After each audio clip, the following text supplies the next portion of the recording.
Hey, what is up, you guys? I hope everybody is having a great day. And my God, it is so hot and beautiful outside, but it made the drive so hot. But it doesn't matter. But either way, I figured today would be a super good day to, like, I don't know, answer some people's questions about the car and the build and how I get in it, how it drives, how it actually functions, why I don't drive it all the time. And I mean, honestly, like, I just don't want to put miles on it. But either way, I'll show you guys the functionality. I'll show you guys the temps. I'll show you guys, like, I'll genuinely dive into it. And honestly, I also really wanted to dive into the door setup. And some people really had questions on how it's actually wired up. And so many people were like, where can I buy this? Where can I buy the entire kit? And I'm like, well, you can't. You have to kind of make it. But you can, the only part you can really buy is the fob. And that's not really what opens the doors. It's the solenoids that opens the doors. So it all has to be wired together. But all in all, it was like maybe $100 tops, like I think for everything included. But I'm not including the material for the body work and the labor. And to charge somebody out for that would be like $500, $600 aside. And that's being very generous because it takes about a day, 2 days to finish up both sides, because you are just putting a piece of metal in where the door used to be, or where the door handle used to be. So but either way, I really want to dive into it. And well, first things first, I really want to clean her up and pretty much just go over it. I want to start at the front and just work my way back and just go from there and just take you guys through pretty much what I did with this car. And you know, can't complain. Y'all's been great.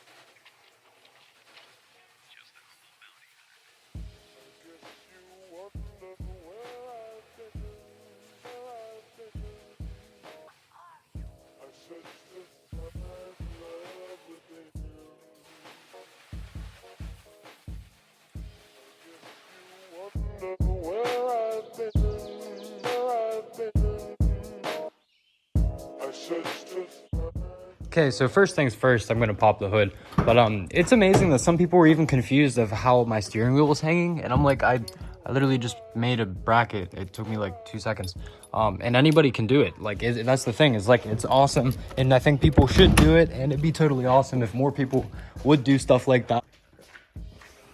All right, there she is. There's nothing crazy abnormal about it. Literally cold air. But here's the crazy thing, is that it's not covered at all underneath. Like, I can reach my hand clear through there, touch my wheel.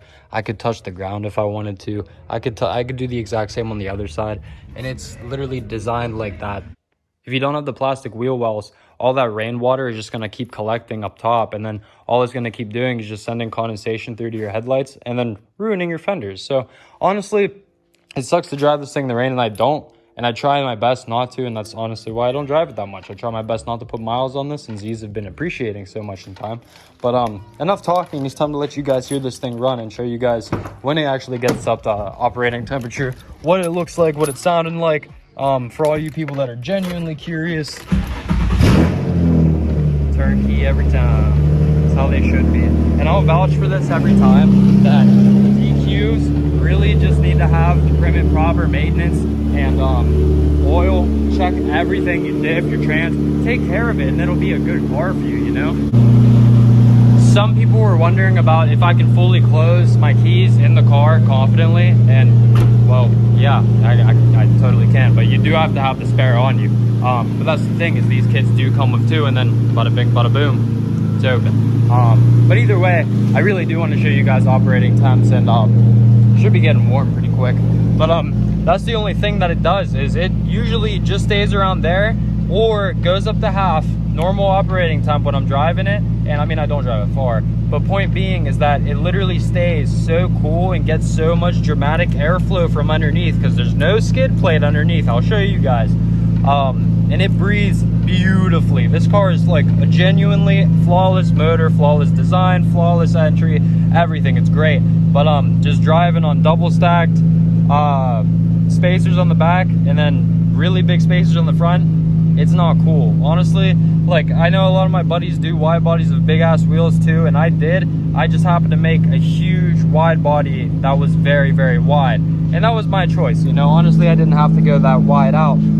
But either way, these are 10.5-inch wheels that are on 4 inches of spacers there, so that's nuts. But you know, whatever works. And some people really complain about the spacers, but it does work and it does do the job pretty well. Now I'm not going to beat this, but either way, you guys can see it's just pretty nice, running pretty nice, and no complaints, genuinely. You guys can listen to it all you want.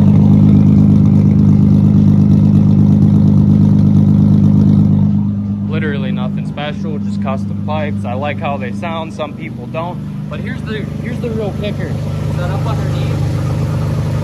Nothing. Literally, you'll be able to see all up through. I'll even show you guys. Boom. Literally, you'd be able to see right up through. So that's how it breathes so well. And genuinely, I'm fully confident with this car. I just don't understand why some people really don't get it. And it's not like old people, because geezers love the car. It's like people that are around my age, and it's not a big deal. They just don't understand how it operates, and that's totally fine. But regardless, I want to get more.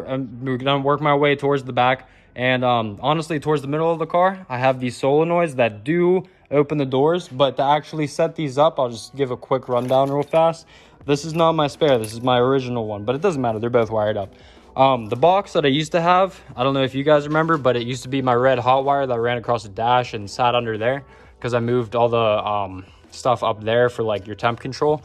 But this box actually lies in the passenger air box location now, and I'll show you guys that in a little bit. But and either way, first opens driver door, and then second opens the passenger door. But either way, to wire these up, it's just a hot wire to that actual module, to your battery. And then by the module, you just separate it, and there'll be wires that go to each solenoid. And then each one comes with a button that you can wire up. And I did. They're inside that cubby, and you can open it from the inside. So it's really nice and slick, and it works really, really well. Some people are like, well, does it drain the battery? No. If your battery is dead, yes, they do not work. They are from the battery. The way around that, leads going through your trunk. The windows pop down with the key fob if your battery is not super dead. But that's the thing, is if you keep up on your car should not be dead. Charge the damn thing, keep up on it. In either way, the only thing that I do have to complain about this car is literally my subs. I got two big 12s in the back. They drain my amp so fast that it literally starts to drain my battery. And if I leave my subs plugged in, it'll drain my battery and kill it. But if not, this car's turnkey every time. And so genuinely it's just making me confused on why the amp stays on, and it's a Jensen amp, and it's not an old amp either. It's literally maybe a year and a half old. I bought it new. But it's just strange that it suddenly just won't turn off and on. But recently it has been, so honestly, I don't know what's up with it. I need to wire an on-off switch for that, and what I've been doing is just unplugging it and plugging it back in every time I get in it. But recently it has just been plugged in, and it seems okay. So I don't understand. It seems like the Jensen amps have a mind of their own, and I might do like a separate little like review or something like that on their amps. Honestly, because I think they're a great amp. They handle the power, but I don't understand why it's not distributing it well now, because it should turn on and off with the radio. Well, the radio turns off, and then the amp's still going through its colors. And I'm like, okay, well, the controller's on your phone. You can't fix it that way. You can turn it off with your phone, and it still will be playing colors, so it doesn't matter. But either way, that's just like slightly up through the middle of the car, and I'll actually show you guys on the passenger side what the actual module itself looks like. And the car does lock itself pretty quick. I don't know if you guys know, these lock themselves pretty quick, and after you splice into the security, which you have to do for this module, it actually does lock the car very quickly by itself. But either way, that's okay, because I mean, at this point, what are you really gonna do? Nobody can take your car without door handles on it. They're not gonna get in. But here's the main kicker. It's the module that I actually use for the solenoids. Wired this up, goes right through the firewall. And wiring this through the dash was a nightmare. It actually took an entire day, and it sucked. Through the firewall was the easiest part, because there's a literal hole down there for the rear windshield wiper, and I deleted that a while ago. That was one of the first things I did when I got the car. So genuinely, that was a good decision, so I could use that port and just put a rubber grommet on it, and then you won't have to worry about anything getting up in, or worrying about the wires or how they are, etc, etc. But that's the main like pretty much the meat and potatoes of the actual solenoid, and that's literally just how it works. Is either way, I used to have it down here, and that did not help me out at all. And genuinely, I really like it hidden away, and I need to tuck that up. I need to answer that, but I will.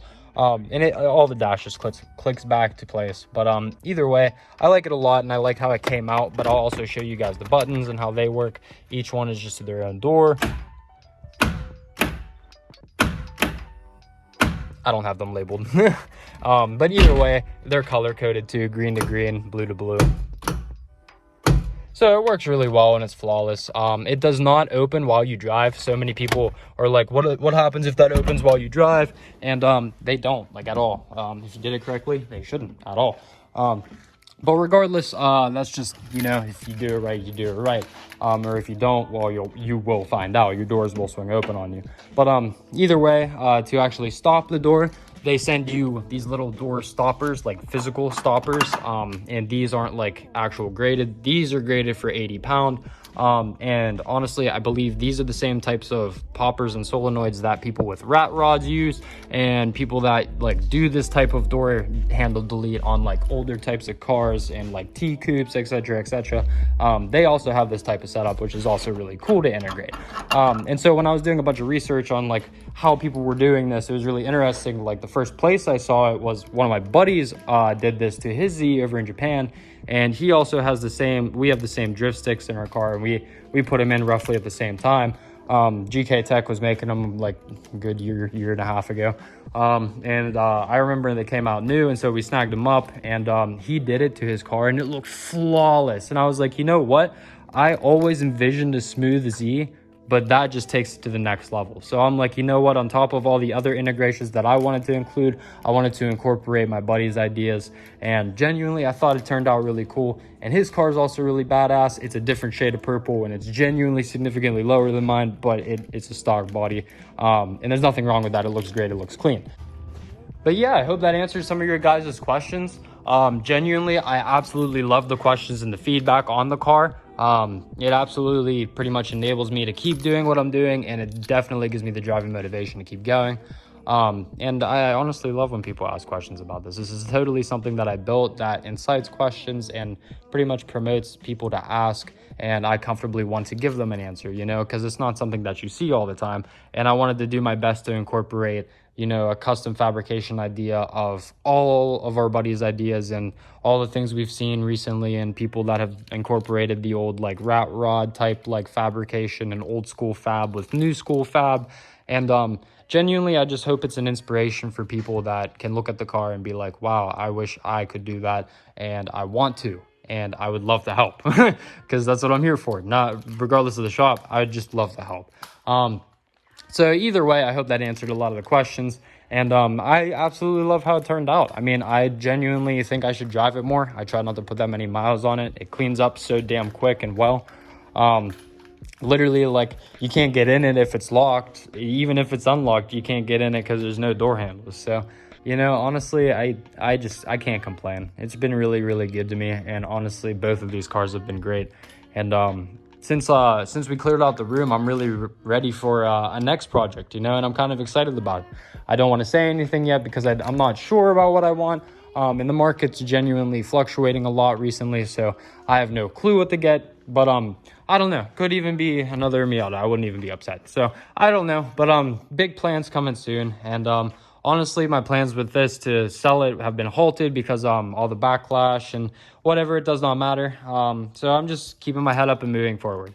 Regardless, I appreciate everybody's support, and it's crazy how fast we've been growing, honestly. Like it seems like I wake up every day, and it seems like more and more people enjoy it, enjoy the build, enjoy the content, support what we're doing wholeheartedly, and genuinely really like what we're doing. So I can't really complain at all. I'm just super, super grateful and super thankful. So either way, I'll catch you guys in the next one.